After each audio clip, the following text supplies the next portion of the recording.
I'm Nandini Gaikwad here, and we are back with episode 4 of Alumni Series Talk. And with us, we have Miss Sonia Mota, who is 2008 pass out and is testing lead at Infosys and has experience across various platforms and technologies in telecommunication, security, etc. So, welcome you, ma'am. Please introduce yourself. Yeah, hi everyone. So this is Sonia Mota, and I have 12 plus years of experience in testing, and I have worked in various domains like payments, retail, banking, insurance, and now I'm into investment banking and messaging. So I have also worked on various platforms like virtualization platforms, SQL, and Linux, uh, and other platforms. And currently, I'm a testing lead, managing the various projects, and I also acted as a test manager for various projects, wherein I used to handle the team of more than 20 plus across all the countries. I mean, out of India and or other European countries. So yeah, this is brief about me, and currently I'm working with Infosys. Yeah. So, here's my first question to you. Ma'am, you are involved in software testing. So, what basically you do in that?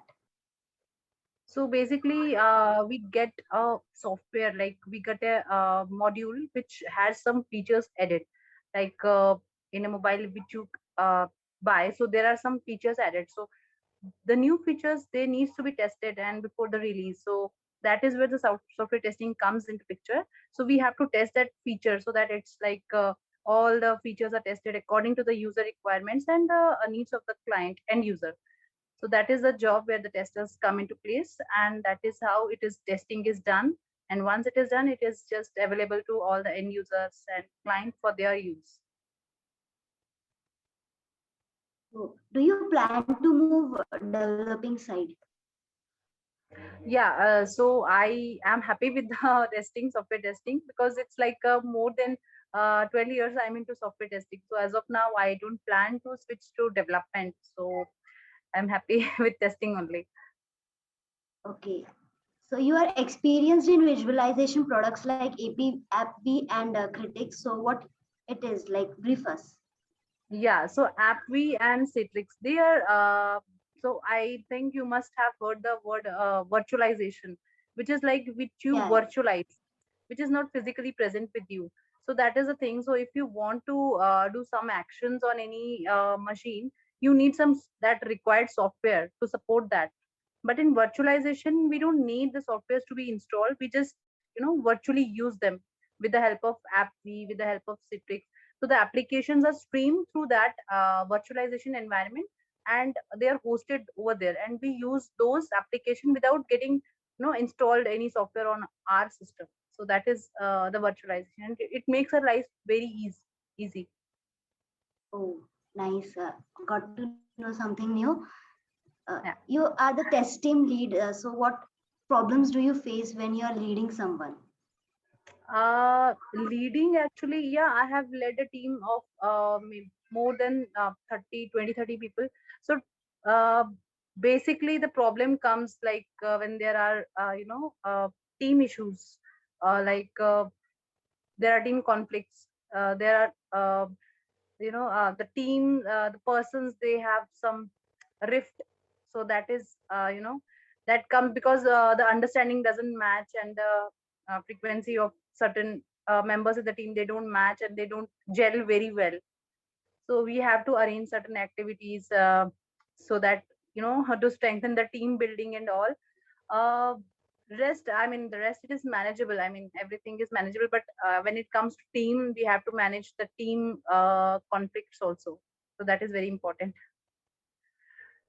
Yeah, I now understand why our college asks us to participate in other things. So, Yeah. what skills are required for being a tester, which are different from developer?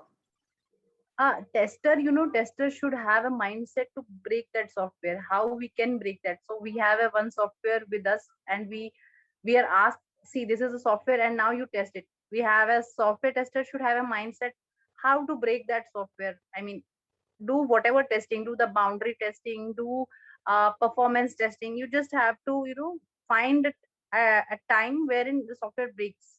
So just find a bug. It's because no software is 100% correct. There must be some bugs and all. So you should have that mindset, like kind of destructive mindset.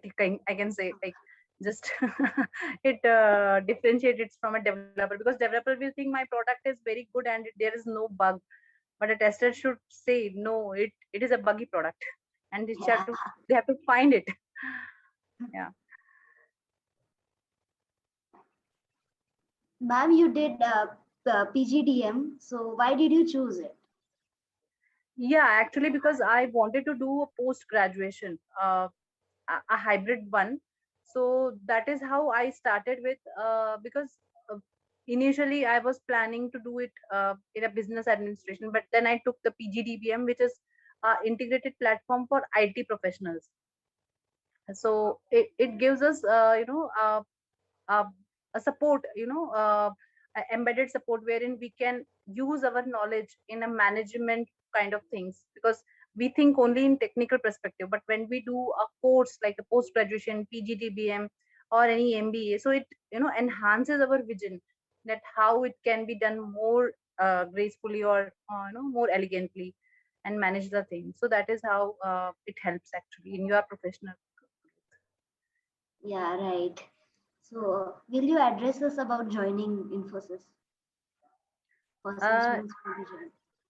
Okay, so so some tips you are asking for joining Infosys, or some Yeah, tips, experience? tips, tips. So tips is like, so Infosys doesn't have that strict criteria like other companies which have like 60%, 65. So I think the most of the students should go through it's like 55%, and the questions, they are also very not very hard to crack if you can go through the mock questions, and if you can see what were the previous questions, or what was asked. So it can be easily go through, because it's not very technical, as per my experience. So it's like, if you know the basic concepts of programming and all, you can easily go through, and you should have some logical reasoning also, so that will help. Yeah, I hope this helps the students who want to join there. So, Yeah. what higher education fields which we might know you want to suggest? uh, it depends actually, it depends on the interest of, because I may suggest something, but students don't have interest in those streams. But I would suggest, business intelligence is growing, analytics is growing, data science is growing. So if they would like to grow their career, so these are the fields if they want to do and excel in their professional growth. So I would suggest data science is the best thing, that is like. Yeah, I But agree with it, you there. yeah. So it requires a lot of effort, but it's like worth doing it, and it will really help, in the professional growth. Yes. Do you think being fluent in English helps boost your confidence? Yeah, because most of the interviews, the means of communication is English only. Even if you are technically sound and you are not able to communicate the things, then that's not of use. So you should be, you should have a sound, fluent English, because you have to, once you enter your professional career and the IT companies, so there is no like, no one talks in Hindi or regional language. So means of communication with clients and with everyone is English. So English is a must actually, and it really helps it. And if a person doesn't know English, or doesn't know how to speak it, it will lower their confidence, because then they may feel inferior. Yeah. Yeah. So that's it for today's interview. Thank you for being with us and sharing your Thank you. thoughts. Yeah. Thank you, and all the best to the students.